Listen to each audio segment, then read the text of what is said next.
Oh,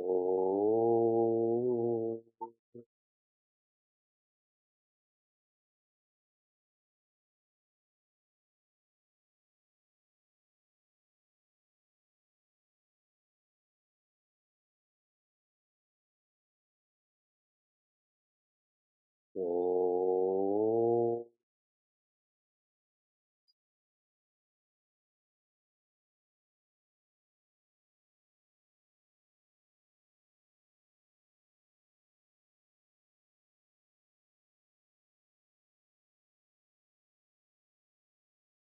Oh.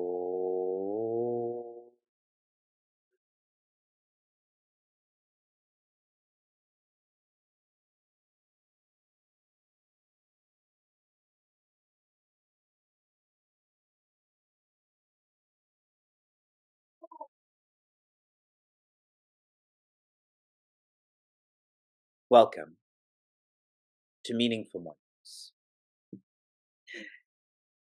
For Bhagwan Rama's Jayanti, the gift that I'm trying to give to him is a gift of oneness.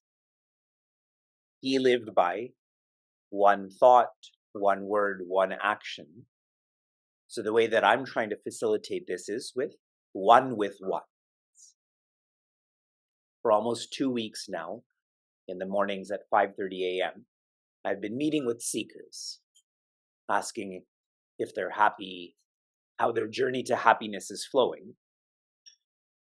Of late, many of my ones have been about parents who are aging, parents who are getting older, and what to do when your parents are getting older, whether they live in Bharat or in a different city or the same city. And so, as I've been sharing with seekers, I almost feel like I should just record one response and then play it. So when they ask the question, I'll have these series of answers and I'll just press play and they can listen to that recording. But the point that I'm trying to make here is our challenges in life are universal. Aging parents, kids who don't listen, as you can hear in my background, not enough black coffee. We have the same problems. And what's powerful about this, that comes through our community in a very direct way, when I feel my challenge is universal, I put less pressure on myself then. I think less, why me?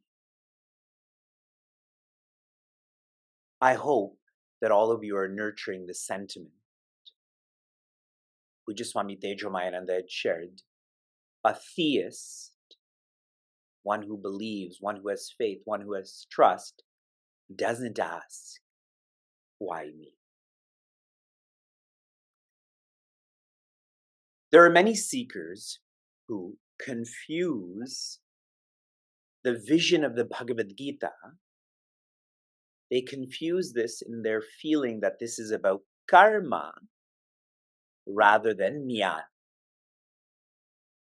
Bhagavad Gita is about action rather than vision. And it could seem like the case based on chapter 18. In chapter 18, Shri Krishna has zoomed into why act, how act. But if you're listening carefully, the first system that Shri Krishna shared was about renouncing results and surrendering actions.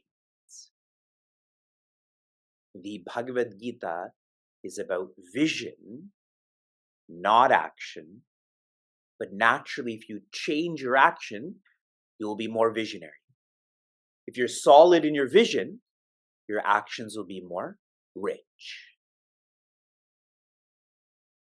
The systems that we're flowing through right now, we have completed karta, that is separation.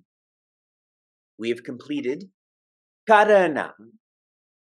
That really is about intuition, determination.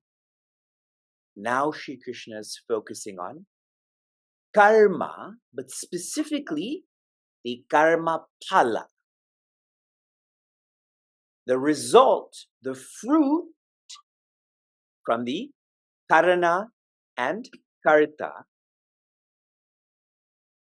He's using the term sukha. Sukha means the type of space that you feel. Those who are quiet, this space is felt within. Those who are aggressive and lazy, this is felt without. Shared very simply. Right now, our system is on satisfaction. Satisfaction. The doer uses instruments. Please don't think of instruments just as your hands and your keyboard.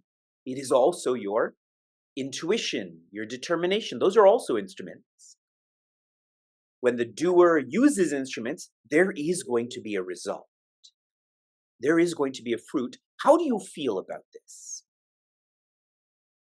In regards to the one who's filled with quietness, we explored this yesterday. In regards to quietness, the one who has the vision, the one who has the knowledge that initially there's going to be tension. But they endure, they accept that tension, and so this does lead to satisfaction. And I gave many examples of this: sleep early, wake early, study early. Initially, you don't feel like doing this, but anyone who actually follows through, as you're doing this, you're happy you did it, correct? I feel exercise is such a strong example of this. For someone who engages in long distance running, like I'm trying to do, the first 5 kilometers are the hardest.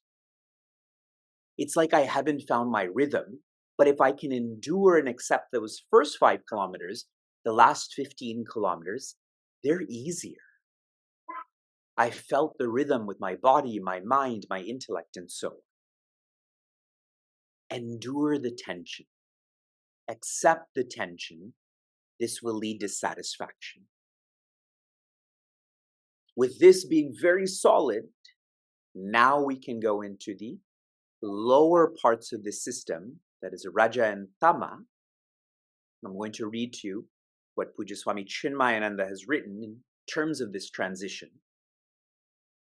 In short, happiness that arises from constant effort is the happiness that can yield us a greater beauty and a larger sense of fulfillment. How many of you have felt this? When you're working hard and smart, you feel satisfied, but it's not coming from getting, it's coming from giving.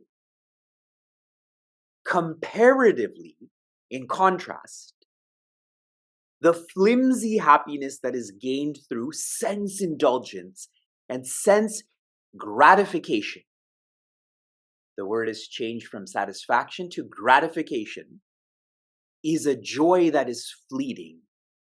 And after its onslaught, there is a terrific undercurrent that comes to upset our equilibrium and drag us into the depths of despondency. How many of you have felt this? You stayed up too late, you ate too much, you spent too much. The word too is there. You thought it was going to add to your satisfaction, but it led to this dejection. You all had your hands up. We don't even need to study this verse. Let's just go to the end then. We are now, with the completion of this verse, we are now in the final 40 verses of the Bhagavad Gita. As we explore this verse, we would have completed 94%, more than that, of the Bhagavad Gita. Surreal. Very much not about Raja, very much about Sattva. Verse 38. Vishayendriya samyogat Yattat agre mritopamam pariname vishamiva tat sukham raja samsmritam. Joy. I've defined the word sukham as good space, but please remember, as we get into Raja and Tama, it's not a good space.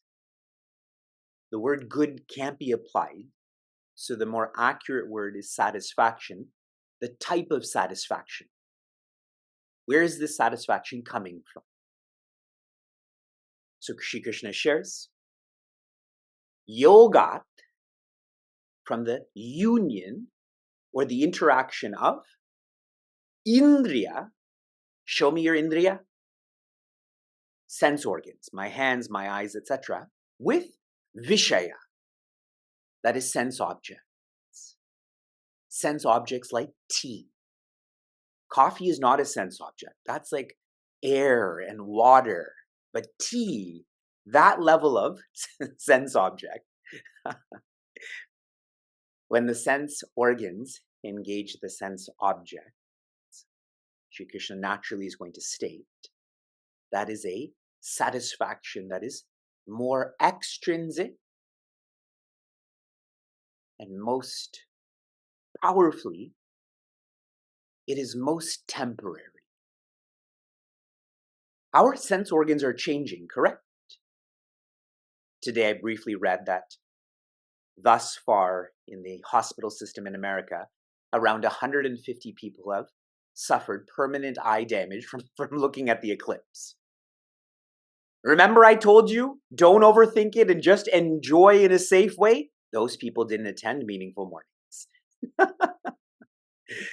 So our sense organs are changing. The sense objects are changing. Shankarji has made a banana pie. I like banana flavored pie, but it doesn't taste like banana pie. So the sense objects are changing too.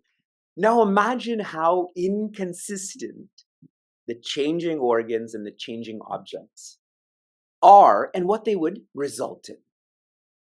Is this clear to everyone? Recently, when I was in Cleveland, I had traveled by myself. And so though the days were demanding, I was feeling very refreshed, and I told everyone, it's because I don't have any kidchin. Kidchin means no kids, no kitchen. Because kids in kitchen are changing so much, particularly they get very dirty. So it's constantly requiring this effort, but I had no kitchen. So there was less change, more satisfaction in this exam. Next quarter, this engagement, agre, in the beginning, amrita upama. In the beginning, this feels like nectar, like peace. And in the third quarter, pariname. But later on, in the end, vishamiva, it feels like poison, feels like pain. Shri Krishna is a master teacher. He just took the previous verse, but rearranged the order. The previous one, tension to satisfaction. This one, satisfaction to tension. We all know this, but we still engage in two, T-O-O, because Raja makes us small-hearted and short-termed. The one who's quiet engages in large-heartedness and long-term thinking. Raja is the exact opposite, short and small. And so if you think about this, the short-term, small way to feel satisfaction is the objects going through the organs. Think about sugar. Isn't that the easiest way to be satisfied? Eat some sort of sugar product. Think about socializing. Isn't that the most small way to find satisfaction. Swami Tejomayananda had shared, built into pleasure is pain. I'll hold it, love. We're just in class right now. You can join us. So built into pleasure, built into meaningful mornings is change, is pain. And I feel that remembrance that in pleasure there is pain, that will help us have a better relationship with pleasure. And what I mean by this, in our Thursday class, the discussion subject was, how do you live more rightly and so lightly with articles, beings, and circumstances? And my reflection on this is, when you engage in pleasure, go in with this sentiment that you're doing this just for fun. Don't expect the fundamentals from pleasure. It's just fun. Then there's less of an impression that's created. Vasanas are not formed. The final quarter. Tat Sukham, such a space. Smritam should be remembered as Rajasam, that which is filled with aggressiveness. I'm going to read to you what Pujya Swami Chinmayananda has written about this. Our sense organs indeed is a thrill that is nectarine in the beginning, but unfortunately it vanishes as quickly as it comes, dumping the enjoyer into a pit of exhaustion and indeed into a sense of ill-reputed dissipation. I'm zooming into ill-reputed. When we indulge, we feel guilty. We feel ashamed. Forget about other people judging us. We judge ourselves. So why do this? This is a super practical verse. From inspiration to application, your application yesterday was to guess the remaining insights from this system and rate, are you satisfied in a lazy way or in a quiet way? Does anyone want to share their numbers? 1 is lazy, 100 is quiet. My reflection on this is, I would like to humbly share, I'm at around 90%. I feel I'm convinced that there is no satisfaction through laziness or aggressiveness. It's not extrinsic. Your application for this morning, we are now in the 7th system of the final chapter. And so I want you to share which system has become most systematic for you. Which one has had the most impact on how you're acting, on your vision? I hope this application has been clear. Shanti, Shanti, Shanti. Be joy.